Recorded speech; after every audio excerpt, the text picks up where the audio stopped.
فوجی عدالتیں کیا ہوتی ہیں اور یہ کیسے کام کرتی ہیں؟ ان کے ججز کون سے رینک کے افسر ہوتے ہیں؟ فوجی عدالتیں کہاں ہوتی ہیں اور ان کی سزائیں کتنے عرصے کی ہوتی ہیں؟ ان تمام تر سوالات کے جواب اس ویڈیو میں جاننے کی کوشش کریں گے۔ چینل کو ابھی سبسکرائب کر لیں تاکہ ایسی بار بار ویڈیو میں ہم ملتے رہیں۔ فوجی عدالتیں دنیا کے کئی ممالک میں ہیں اور پاکستان میں بھی ان کا وجود برقرار ہے۔ ان عدالتوں میں آرمی ایکٹ 1952 کے تحت ٹرائل کیا جاتا ہے۔ پہلے یہاں افسران اور فوجی اہلکاروں کا ٹرائل ہوتا تھا۔ اس کے بعد وہ صحافی جن کو جنگ کے دوران حساس علاقوں کا وزٹ کروایا جاتا تھا، اگر وہ بعد میں ان معلومات کو پبلک کریں جن سے ملک کو نقصان ہو سکتا ہے تو ان صحافیوں کو بھی ان فوجی عدالتوں کا سامنا کرنا پڑ سکتا تھا۔ 1965 کی جنگ کے بعد جنرل ایوب خان کے دور میں اس ایکٹ میں ترمیم ہوئی۔ آرمی ایکٹ کے تحت 21D متعارف کروایا گیا۔ اس ایکٹ کے تحت سویلینز کو بھی فوجی عدالتوں کا سامنا کرنا پڑ سکتا ہے۔ ان سویلینز کو فوجی عدالتیں سزا دینے کا حق بھی رکھتی ہیں۔ پرویز مشرف اور ضیاء الحق کے دور میں فوجی عدالتیں کام کرتی رہیں اور کئی لوگوں کو سزائیں بھی دیں۔ عمران خان کے دور حکومت میں 25 لوگوں کا فوجی عدالتوں میں ٹرائل چلتا رہا۔ ان میں سے 3 افراد کو سزائے موت دی گئی، باقی لوگوں کو 10 سے 14 سال کی سزائیں سنائی گئی۔ ان تمام ملزمان کے کیسز کو لاہور ہائی کورٹ میں چیلنج بھی کیا گیا تھا۔ عدالت عالیہ نے فوجیوں کی طرف سے دی گئی سزاؤں کو کل عدم قرار دے دیا۔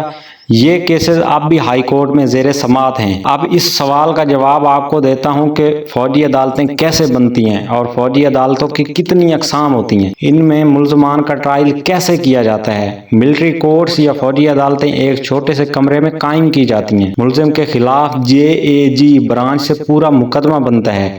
یہ JAG ایک مخفف ہے جس کا مطلب جج ایڈوکیٹ جنرل ہے۔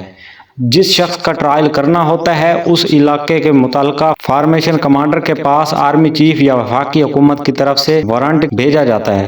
اس کے بعد ملٹری کورٹ کی تشکیل ہوتی ہے اور ملٹری کورٹ 3 اقسام کی ہوتی ہیں۔ پہلی ہے سمری کورٹ مارشل، دوسری ہے ڈسٹرکٹ کورٹ مارشل اور تیسری ہے جنرل فیلڈ کورٹ مارشل۔ جو سمری کورٹ مارشل پہلی ہوتی ہے وہ یونٹ کے اندر ہی ہوتے ہیں جس کا سربراہ لیفٹیننٹ کرنل یا میجر ہوتا ہے۔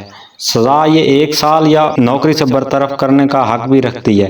یہ سزا بھی ہو سکتی ہے اور نوکری سے برطرف بھی کروا سکتی ہے۔ 1 سال سزا یہ سنا سکتی ہے۔ اور اس کے بعد دوسری ہے ڈسٹرکٹ کورٹ مارشل، یہ 2 سال تک سزا دے سکتی ہے اور نوکری سے برطرف بھی کروا سکتی ہے۔ جنرل فیلڈ کورٹ مارشل یہ 3 سے 5 فوجی ارکان پر مشتمل ہوتی ہے اور یہ وارنٹ اس کے جو ہوتے ہیں وہ آرمی چیف جاری کرتا ہے۔ میجر جنرل کو وارنٹ A اور بریگیڈیئر کو وارنٹ B ملتا ہے۔ اس کے بعد یہ اپنے ماتحت افسران میں سے کسی 3 کو جج مقرر کر لیتے ہیں۔ یہ لوگ ٹرائل کر کے سزا سناتے ہیں۔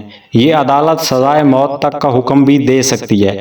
ملٹری کورٹس میں 8 دن کے اندر اندر ٹرائل مکمل کرنا ہوتا ہے اگر ملزم کو سزا دینی ہو تو۔ اگر 8 دن کے اندر ٹرائل مکمل نہیں ہوتا تو تحریری طور پر وجوہات سے آگاہ کرنا پڑتا ہے۔ 4 بار ٹرائل میں تاخیر بھی کی جا سکتی ہے۔ 32 دن میں اگر کیس مکمل حل نہ ہو تو اس کیس کو فوری طور پر JAG جج ایڈوکیٹ جنرل کی طرف ریفر کیا جاتا ہے۔ اگر وہ سمجھے کہ شواہد موجود نہیں تو ملزم کو ضمانت پر رہا کر دیا جاتا ہے۔ اگر ایکٹ کے تحت 32 دن سے زیادہ کسی کو بھی قانونی طور پر رکھنے کی اجازت نہیں ہے، یہ کسی کا 32 دن سے زیادہ ٹرائل نہیں کیا جا سکتا۔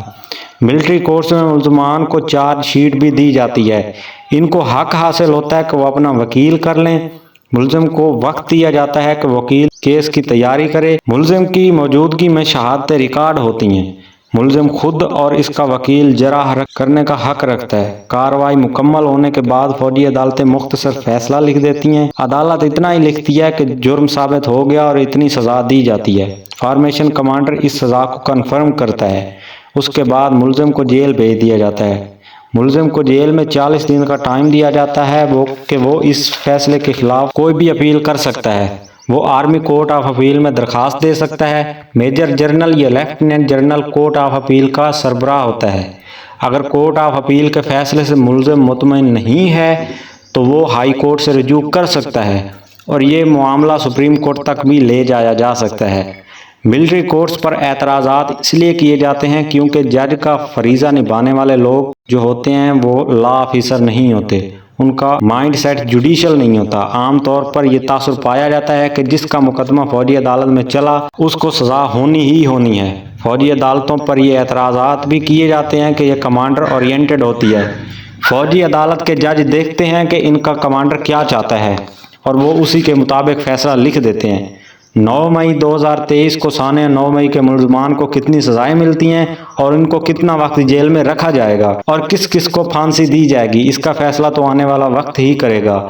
یہاں یہ بات قابل غور ہے کہ فوجی عدالتوں کے فیصلوں کے خلاف سویلین کورٹ میں بھی اپیل دی جا سکتی ہے۔ تو ناظرین، ملتے ہیں اگلی تاریخی، تحقیقی اور معلوماتی ویڈیو میں۔ تب تک کے لیے اپنے میزبان سجاد نذر کو digital media network HT point سے اجازت دیجیے گا۔ اللہ حافظ۔